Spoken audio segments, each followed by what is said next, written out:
अब वसुदेव जी बोल पड़े, देखो भैया हमारी ज्योतिष कह रही है आप इधर उधर मत घूमो, जल्दी जाओ अपने गोकुल में। नहीं, हमारी ज्योतिष कह रही है वहां पर कोई बड़ा भारी उत्पात होने वाला है। सोनंद बाबा भाग ली, गोकुल की तरफ भाग ली और यही कहते जा रहे हैं, हे नारायण मेरे लाला की रक्षा करियो, हे गोविंद मेरे लाला की रक्षा करियो। लेकिन विडंबना देखो, जब तक नंद बाबा पहुंच न पाए गोकुल तब तक कन्हैया की मौसी पहुंच गई। भगवान की मौसी कौन? जोर से बोलो और जोर से बोलो, पूतना। पूतना का अर्थ क्या हुआ मालूम? क्योंकि हर नाम का कोई ना कोई अर्थ होता है, इसीलिए कहा गया है कि बच्चे के नामकरण को जब भी करो तो भगवान से रिलेटेड करो, भगवान से मिलता जुलता होना चाहिए ना। आजकल के फैशन परस्त नाम को कभी नहीं रखना चाहिए कि बिल्टी चिटी शुटी पिंकी, चाहे बेटी हो अथवा बेटा हो। फैशन परस्त नाम आपका कुछ नहीं करने वाला है। भगवान के नाम पर बच्चे का नाम होगा तो निश्चित रूप से कल्याण होगा। बहुत लोग अपनी बेटी को ही इतना प्यार करने लगते हैं, प्यार से उसे बुलाने लगते हैं, स्वीटी स्वीटी। अच्छा नाम है स्वीटी, लेकिन ये स्वीटी कहने में कब तक अच्छा लगेगा? जब तक स्वीटी की शादी विवाह नहीं हो जाए। और जब स्वीटी की शादी हो गई, स्वीटी ससुराल चली गई और ससुराल जाने के बाद में धीरे धीरे स्वीटी को बच्चे हो गए और धीरे धीरे करके स्वीटी के बड़े बच्चे सब बड़े हो गए और बच्चे बड़े होने के बाद स्वीटी के बच्चे की भी शादी हो गई, स्वीटी बुढ़ी हो गई। अब स्वीटी के चश्मे लगने लगे, डंडा लेकर चलने लगी। अब उसके बाद स्वीटी अगर अपने घर आओ और कोई पुराना दोस्त बड़े प्यार से आवाज लगाए, हाय स्वीटी हाउ आर यू, और स्वीटी चश्मे लगा रही है, डंडा ले फाइन फाइन, अच्छा लगेगा?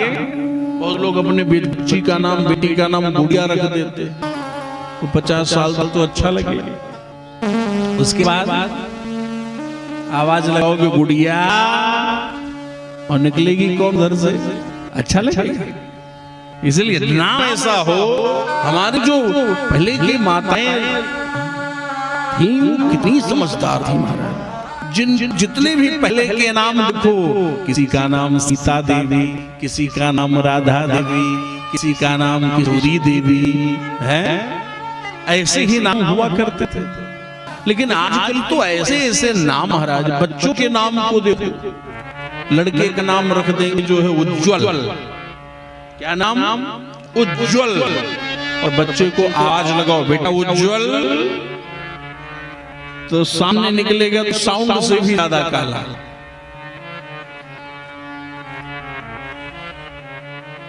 ऐसे नहीं, नाम अच्छा, भगवान की 1000 नाम है। आप विष्णु सहस्त्र नाम देखो 1000 नाम है, और गोपाल सहस्त्र नाम देखो 1000 नाम है। कोई भी नाम को आप उठा करके तो अच्छा लगेगा। तो पूतना, पूतना का अर्थ क्या हुआ मालूम है? पूतान नयत इति पूतना। एक पूत माने बेटा होता है और एक पूत माने पवित्र होता है। ध्यान देना, इन सब बातों पर अगर आप अच्छे से ध्यान देंगे तब समझ में आएगा। क्योंकि ये संधि विच्छेद करना पड़ता है, ये आपको थोड़ा थोड़ा आपकी भाषा में ग्रामर में घुसना पड़ेगा। ग्रामर को अंग्रेजी में क्या बोलते हैं? ग्रामर बोलते हैं। अच्छा नहीं, विडम्बना इसलिए हम चक्कर खा रहे हैं। पहले जो हम लोग टेबल याद करते थे उसे हम लोग पहाड़ा बोलते थे और अपनी भाषा में याद करते थे। 2 का 2, 2 दूनी 4, 2 3 6। ऐसे आजकल के बच्चों से एक दिन हम सुनने लगे तो कह रहे 2 1 जा 2, 2 2 जा 4। हम कहा ये जा बीच में कहां से आ रहा है? आजकल के बच्चे पता नहीं कैसे कैसे उनके बुक हैं, उसको तो पढ़ पाना ही महाराज बड़ी मुश्किल है। कहीं कहीं छोटे छोटे बच्चों को देखो, उनकी माताएं भी, पहले की माताएं जब बच्चों को लोरियां सुनाती थी या गाती थी तो कुछ अलग टाइप की गाती थी, कहानियां सुनाती थी, राजा रानी सुलाती थी। तो आजकल की माताएं जब बच्चों को सुलाती हैं तो वो भी अच्छी अच्छी लोरियां सुनाती हैं। तितली उड़ी बस पे चढ़ी, चढ़ न सकी, रोने लगी। पता नहीं कैसे कैसे सुलाती हैं। लाल टमाटर बड़े मजेदार, ये सब होता है। वो बड़ी स्वर में वो बोलती, आहा टमाटर बड़े मजेदार।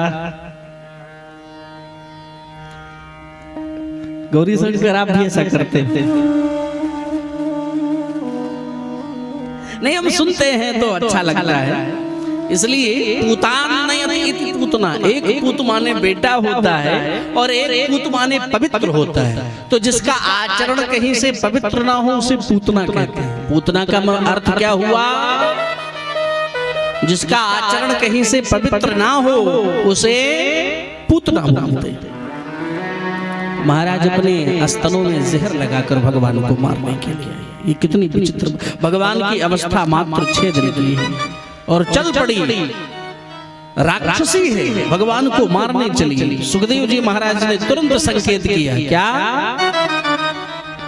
कि कंसेन प्रहिता घोरा पूतना बालघातनी शिशुश्चचार निघ्नन्ति पुरग्रामा प्रजा।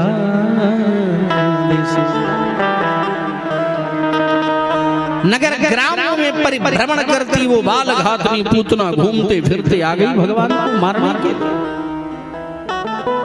लेकिन अब वो देख रही कि राम राम मेरा स्वरूप तो राक्षसी है, हमको तो एंट्री कैसे अंदर मिलेगी। तो उसने माया के बल पर अपने आप को इतना सुंदर बना लिया, इतना सुंदर बना लिया कि क्या क्या। वो जाकर के नाटक करने लगी सबके साथ, ए अरे मैया बधाई हो। जसोदा मैया चक्कर खा गई, राम राम जाते पहले जा बहना की सूरत तो हमने कबहू देखी ना है, अचानक जाके सूरत कैसे दिख गई, राम राम। लेकिन अंदर मन के अंदर तो ससंग हो रही है, लेकिन ऊपर से स्वागत कर रही है। क्यों?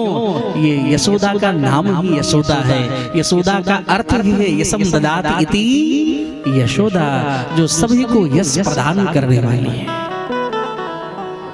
अरे बहना, आप सबन के आशीर्वाद पे भयो है, हमने तो आज ही छोड़ रखी थी, आ जाओ बैठो बैठो। तो उन्होंने कहा तुम्हारा लाला है कहाँ? अच्छा, अभी तक आंख फाड़ फाड़ के भगवान देख रहे थे, मौसी आ गई, मौसी आ गई, मौसी आ गई। लेकिन जो मैया यशोदा जलपान की व्यवस्था करने गई और पूतना आगे बढ़ती है, शोक नहीं अपने दोनों आंख बंद कर लेते हैं। पूतना को देखकर भगवान ने आंख क्यों बंद कर लिया मालूम है? ये बड़ा उत्तम प्रसंग है भागवत का, जरा गौर करना मेरे भाई बहन। गोंदिया के जितने भी हमारे भाई बंधु हैं और मेरी माँ हैं, आप सबसे प्रार्थना करेंगे, भागवत में ये जो प्रसंग है बड़ा अद्भुत प्रसंग है कि पूतना को देख करके भगवान ने आंख क्यों बंद कर ली। और इसके एक अर्थ नहीं, इसके 108 अर्थ प्रकट कर दिया संतों ने। तो 108 अर्थ है महाराज कि आंख बंद क्यों कर लिया भगवान ने। श्रीधर स्वामी पाद ने एक पुस्तक लिखी है जिसका नाम है श्रीधरी टीका। उसको उठाना और खरीदना कभी, उसमें पढ़ना। तो भगवान ने नेत्र क्यों बंद किया है, 108 अर्थ प्रकट है उसमें महाराज। कुछ संतों ने निवेदन किया, हम भी आपको 1-2-4 अर्थ बताएंगे। एक संत कहते थे कि भगवान ने इसलिए आंख बंद की कि ये राक्षसी मुझे मारने आई है और ये आई है तो हमें भी मारना पड़ेगा। तो अगर आज से ही मार काट चालू करना है तो नेक गणेश भगवान का ध्यान कर लें। गजाननं भूतगणाधिसेवितम्,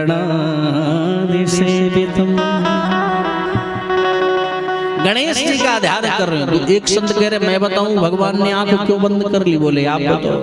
भगवान कहना चाहते हैं कि मैं तो वृंदावन में आया था माखन मिश्री का स्वाद लेने के लिए और वो तो हमें मिला नहीं, और मौसी जहर पिलाने पहले आ गई, मौसी जहर पिलाने पहले आ गई। भैया इनकी ये यहाँ पर मत ले जाना, चूंकि हम श्रीमती शशिलता को भी मौसी ही बोलते, इनको मौसी बोलते। तो ये जहर पिलाने नहीं आई, ये तो अमृत पिला रही है सब।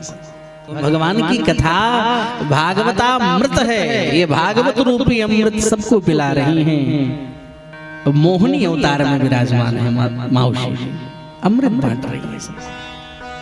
तो और इनका इतना अद्भुत प्रेम है। हमारे सुगंधा झोड़े जी की छोटी बहन है, हम सुगंधा झोड़े जी से बहुत दिन से जुड़े हैं और उनका हमारे प्रति बड़ा आदर है, बड़ी श्रद्धा है, बड़ा प्रेम हमसे करते हैं। लेकिन ये मौसी भी जल्द में हमसे जुड़ी, लेकिन फिर भी इनका बड़ा अद्भुत प्रेम है। हमें इनकी एक बात याद आती है कि कल रात में हमसे कह रही थी कि हम चाहते हैं कि अगली बार में हम आपकी मम्मी बने। हमने कहा वाह, हम आपकी माता जी हूँ और आप हमारे बच्चे हों। तो हम उसी दिन से प्रार्थना में लग गए कि जल्दी से जल्दी, अरे अर्थ लिमिटेड मौसी तो हो ही गई, मौसी भी माँ, मौसी में कोई ज्यादा अंतर तो होता नहीं। लेकिन अब जो दोबारा हम लोग जन्म लें तो हम चाहेंगे कि हम इनके बच्चे बने और ये हमारी माता जी बने। ठीक रहेगा? तो मौसी जहर खिलाने पहले आया। अब हमारा तो भगवान कह रहे हैं हमारा तो कोई एक्सपीरियंस है नहीं जहर पीने का, तो जहर पीने का एक्सपीरियंस किसका है? तो याद किया भोले बाबा का है। सही याद किया भगवान ने, भोलेनाथ हाँ सरकार जहां भी हो आ जाओ। बोले क्यों? आप वाला मटेरियल आया हुआ है। तो इस प्रकार से भगवान ने आंख बंद कर, और साथ ही साथ एक संत कहते हैं भगवान ने आंख इसलिए बंद किया कि भगवान कहना चाहते हैं कि देखो दृष्टिपात उस पर करना चाहिए जो हमारे दृष्टि का पात्र। कभी कुपात्र पर दृष्टि नहीं डालना चाहिए, जो हमारे देखने लायक ना हो उसे कभी देखना नहीं चाहिए। बोले इससे होगा क्या? बोले दृष्टि बिगड़ जाएगी हमारी। इसलिए हमें ध्यान रहे कि हमें इस प्रकार से इधर उधर यत्र तत्र देखना नहीं चाहिए। भगवान कह रहे हैं एक बार जब मैं राम जी बन करके आया था तो वहां भी एक सुंदरी बड़ी बन करके आई थी। क्या नाम था? श्रीमती सूर्पणखा। और वो भी थी तो राक्षसी, इतनी सुंदर बन करके आई और पंचवटी में विराजमान भगवान। और विराजमान भगवान से क्या कह रही है कि ताते लगे अब रहो कुंवारी, मन माना कछु तुम्हें निहारी। ए प्रभु मैं अभी तक कुंवारी हूँ, मेरा विवाह नहीं हुआ। एक नंबर की झूठी है। सूर्पणखा की शादी हो गई थी किसके साथ? विद्वत जिह्व राक्षस की वो पत्नी थी और रावण की बहन थी। लेकिन भगवान से आके झूठ कह रही, राम जी से कह रही है कि हमने अपने लिए दूल्हा ढूंढ रही हूँ, लेकिन आज तक कोई बहुत परफेक्ट मिला नहीं। आपको देखती हूँ तो लग रहा है कुछ आप ठीक है चलेगा, थोड़ा सांवले हो, काले हो। भगवान कहते राम राम, अपनी सुंदरता का जादू मैंने दुनिया वालों पर चलाया। ऐसी कौन सी विश्व सुंदरी आई जो हम ही को फेल कर रही है? कह रही है ताते लगी अब रहो कुमारी, और मन माना कछु तुम्हें निहारी। तुमको देख करके लग रहा है कि आप अच्छे हो, इसलिए इतनी सारी बातें कर रही है, फिर भी राम जी एक बार भी पीछे मुड़ करके नहीं देख रही। झूठ बोल रही है। कह रही मैं आपको बहुत पसंद कर रही हूँ और आपके साथ विवाह करना चाह रहे हैं। यानी सीधा सीधा विवाह का प्रस्ताव दे रही है, विवाह का प्रस्ताव दे रही है। अच्छा आप ही बताइए, अगर कोई स्त्री आकर के आपको इस प्रकार से प्रस्ताव निवेदन करे कि मैं आपको बहुत पसंद करती हूँ, आपके साथ विवाह करना चाहती हूँ, तो आप भी एक बार उसको जरूर देखोगे, पीछे मुड़ करके देखें तो है कौन। लेकिन राम जी ने एक बार भी नहीं देखा। बोले क्यों? बोले ये हमारे देखने के लायक ही नहीं। बोले फिर कौन देखने लायक है? तो बगल में विराजमान किशोरी श्री जानकी जी को देख करके राम जी ने प्रत्युत्तर दिया। क्या कहा राम जी ने? देखा सीता जी को और जवाब दिया सूर्पणखा को। सीता जी को देख करके और प्रत्युत्तर दिया सूर्पणखा को। तो अगर जो हमारे देखने लायक ना हो हम उस पर दृष्टिपात बिल्कुल न करें, ध्यान दें। तो बोले अगर दृष्टि ना डालें तो वहां पर करें क्या? बोले ऐसे अवसर पर अपने नेत्र को बंद कर लेना चाहिए। और वही भगवान ने किया। और जब नेत्र बंद किए हुए भगवान कृष्ण को पूतना ने देखा तो समझ रही बालक सो रहा है, और सोता समझ करके भगवान को अपने गोद में उठाया पूतना ने, और गोद में उठाया और जहर लगा हुआ स्तन भगवान के मुख में डाल दिया। सो पहले भगवान ने तो जहर को पिया, जहर समाप्त हुआ तो दूध को पिया, और जब जहर और दूध दोनों समाप्त हो गया तो भगवान पूतना के प्राण को ही पीना प्रारंभ कर दिया। और जैसे ही प्राण को पीने लगे तो मर्मस्थलों में भयंकर वेदना उत्पन्न हुई। अरे दर्द होने लगा शरीर में, चिल्लाने लगे, ए छोड़ दे छोड़ दे छोड़ दे। सा मुंज मुंजालिमित प्रभाषणे निस्पीड्यमाना खिल जीव मर्मणि बिभ्रत्यनेत्रे चरणो भुजो मुहु प्रशन्य गात्रा क्षिपति रुरोध। छोड़ दे सा मुंज मुंज। भगवान कहते हैं मौसी पकड़ता देर से हूं और पकड़ने के बाद तो छोड़वे वाली आदत हम पे आई नहीं। अब तो ठिकाने लगा करके ही छोड़ूंगा। अरे राम राम, इसे 6 दिन के बालक को बोलना भी आ रहा, इसे तो बोलना भी आ रहा। भगवान कह रहे मौसी देखो क्या क्या करना आ रहा है। भगवान संपूर्ण प्राण का जैसे पान किए अपने असली स्वरूप में आकर के, और पूतना जमीन पर धम बोल पूतना मर्दन भगवान की, पूतना मर्दन भगवान की। पूतना गिरी सो गिरी महाराज, लेकिन पूरा रास्ता जाम कर गई गोकुल से मथुरा तक। क्योंकि उसकी लंबाई कितनी हुई मालूम है? असली स्वरूप में आई तो उसके शरीर की लंबाई 18 किलोमीटर की हो गई। यानी यहां से डोंगरगढ़ की क्या दूरी है? 50 किलोमीटर। 50 से क्या 80 है, बहुत दूर है डोंगरगढ़। वहां माता जी का दरबार है ना, मां बमलेश्वरी का। आप सब लोग दर्शन किए होंगे, हम भी एक बार सन 2016 में किए, और मंच पर बैठे हुए काफी लोगों ने हमारे साथ किया है दर्शन। सब धानी मूर्ति लोग वहां थे। तो 18 किलोमीटर की लंबी हो गई महाराज, और भगवान उसके पेट पर ही खेल रहे हैं, छोटे से कन्हैया। फिर जाकर के जब सब लोग भगवान को ढूंढने लगे, रोने लगे, क्या हो गया क्या हो गया, पालना खाली देखा। जाकर के भगवान को उतार करके लोग लाते हैं, फिर भगवान को सुंदर तरीके से पंचगव्य से स्नान करवाते हैं, पिलाते हैं। सुंदर गौशाला में गाय की पूंछ से झाड़ा मारती हैं और निवेदन कर रही हैं, क्या इंद्रियाणि हृषिकेशा प्राणान् नारायणोऽवतु श्वेतदीप प्रतिष्ठितं मनो योगेश्वरोऽवतु। मेरे लाला की इंद्रियों की रक्षा ऋषिकेश भगवान करें, प्राणों की रक्षा नारायण करें। इस प्रकार से माधव रक्षा करें, गोविंद रक्षा करें। इस प्रकार से गौशाले में गाय की पूंछ से झाड़ा मार रही मां यशोदा। भगवान को मन ही मन हंसी आ रही है कि हमारा ही नाम और हमें ही झाड़ा मारा जा रहा है।